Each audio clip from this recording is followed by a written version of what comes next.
अमृता धावत घरी आली. खूप चिडलेली दिसत होती.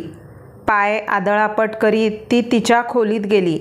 नेमकं काय झालं हे पाहण्यासाठी मी तिच्या खोलीत गेले तर अमृता पायामध्ये डोकं खुपसून बसलेली होती. अमृता, अगं काय झालं? खेळायला गेली होतीस ना? अमृता, आता मी जाणार नाही खेळायला. का गं, काय झालं? अगं, श्रेया व तिच्या त्या 2 आगाऊ मैत्रिणी आहेत ना. अगं, पण तुझ्या पण मैत्रिणी आहेत ना त्या.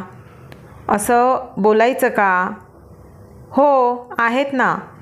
पण त्या मला चिडवतात. चपट्या नाकाची, चपट्या नाकाची असं सारखे म्हणत असतात. बरोबर.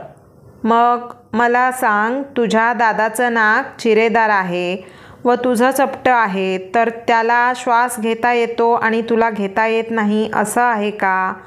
नाही आई, नाही ना. मग का चिडतेस? नाक लहान असो, चपटं असो, चिरेदार असो की धारदार असो, अगदी पोपटासारखे नाक असले तरी त्याचं काम ते करतेस ना. मग आपण का चिडायचं बाळा?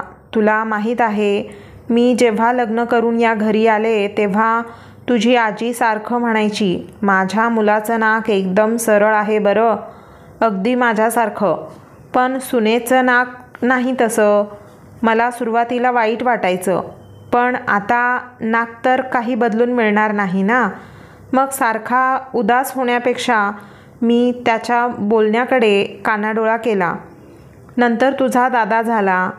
तुझ्या दादाचं नाक एकदम चिरेदार. त्याच्या नाकाचं सर्वजण कौतुक करायचे. तुझी आजी म्हणायची, माझ्या नातवांनी माझ्यासारखं चिरेदार नाक घेतलं बरं. बरं झालं बाई. तेव्हा मला त्यांचा राग यायचा, पण त्या मोठ्या असल्यामुळे मी काही बोलायचे नाही. मग तू आलीस, छोटीशी परी. पण तू माझ्यासारखंच चपटं नाक घेऊन आलीस. तेव्हा आजी म्हणाली, माझ्या नातवासारखा नाक नाही हं हिचं. कधी कधी तुला चपट्या नाकाची म्हणायची. मी 1-2दा ऐकलं आणि आईला म्हटलं, आई, नाकाचं काम हे श्वास घेणं आहे आणि माझ्या मुलीला व मला ते उत्तम घेता येतं. त्यामुळे ते चपटं काय किंवा चिरेदार काय याचा काहीही फरक पडणार नाही. चिरेदार नाकासाठी काही कोणी बक्षीस देत नाही की त्यासाठी विशेष सवलतही नाही. मग उगाच कशाला त्याचा अट्टाहास करायचं? आजीला ते पटलं. अगं, आपण कसे दिसतो त्यापेक्षा आपण कसे वागतो यावर भर द्यायचा बरं. शारीरिक सौंदर्यापेक्षा अंतर्गत सौंदर्य महत्त्वाचं आहे. तशी अमृता मला बिलगली. अमृता, आपण एक गंमत करूया. आपली मराठी भाषा खूप समृद्ध आहे. मराठी भाषेत नाकाला महत्त्व आहे. नाकावर जितके वाक्यप्रचार आहेत ते आपण आठवूया. तू पण तुला येत असतील ते वाक्यप्रचार सांग आणि मी पण तुला सांगते. आपण या आताच्या प्रसंगाला धरून बोलूया.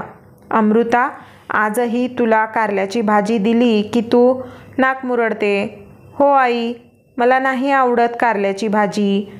अमृता, तुला मैत्रिणींनी चिडवलं तर तुझ्या नाकाला मिरच्या झोंबल्या आणि तू तरातरा घरी आलीस. आमच्या लाडोबाच्या नाकावर राग आहे. आई, मी काय करू?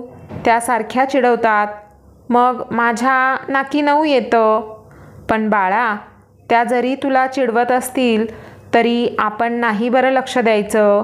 उलट त्यांना समजवायचं की असं कोणाला चिडवायचं नाही.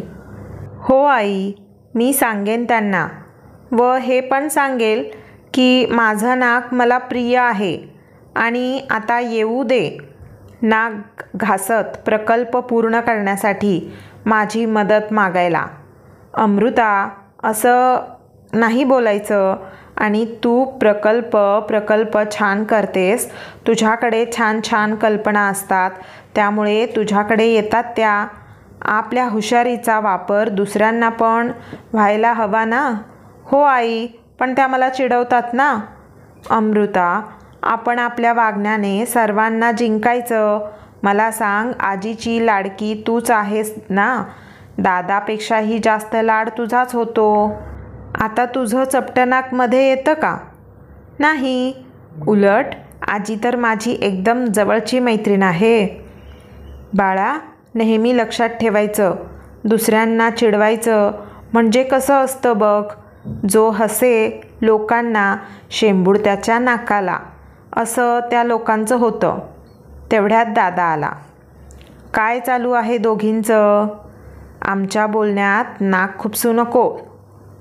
असं नाक खुपसू नको काय? अरे दादा, आमचं नाकावर कोणते कोणते वाक्प्रचार आहे त्यावर बोलणं चालू आहे. अच्छा, चालू द्या तुमचं. अमृता, तुला पण नाकावरचे बरेच वाक्प्रचार येतात. आता मला एक सांग, त्या वाक्प्रचारामध्ये चपट्या नाकाचा उल्लेख आहे का? नाही. म्हणजे तुला कळलं का? नाक महत्त्वाचा आहे. ते चपटं आहे की चिरेदार आहे हे महत्त्वाचं नाही. हो आई, मी आता नाक वर करून मैत्रिणींना सांगते की मला माझ्या नाकाचा अभिमान आहे. शाब्बास बेटा.